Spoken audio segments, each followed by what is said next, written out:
Hi and welcome to Movies. Today I have a special guest. So we have a review by John. Take it away, John. Welcome to Movies. Today I'm going to be reviewing not a particularly well-known film from 2013 called The 100-Year-Old Man Who Climbed Out of a Window and Disappeared. A screen adaptation of a book by Swedish novelist Johannes Johansson.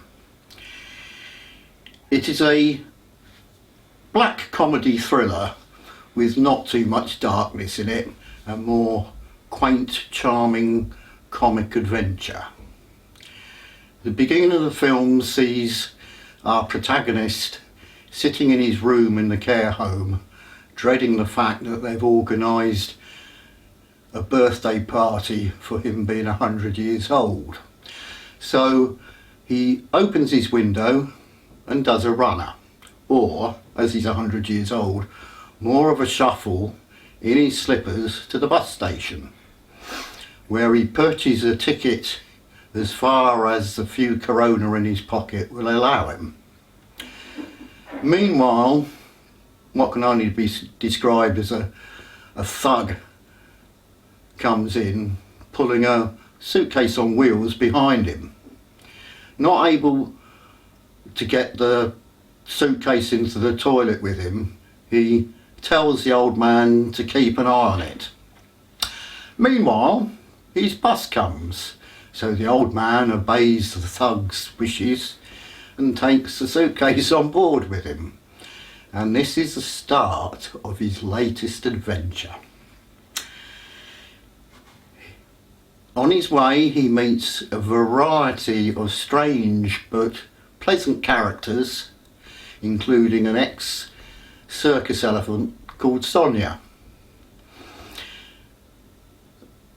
Meanwhile, the gang members, who don't have a particularly long life expectancy, are desperate to track him down and reclaim their drug money.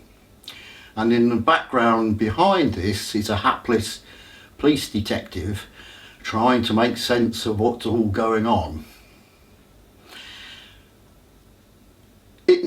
Interspaced with this film is the history of this old man's life, and it begins with his father, an ardent communist, getting shot by the Russian police for bit too publicly advocating contraception for the common man, through to the lad's obsession with blowing things up, his involvement in the Spanish Civil War, and meeting Oppenheimer on the Americans' nuclear bomb experiments, and then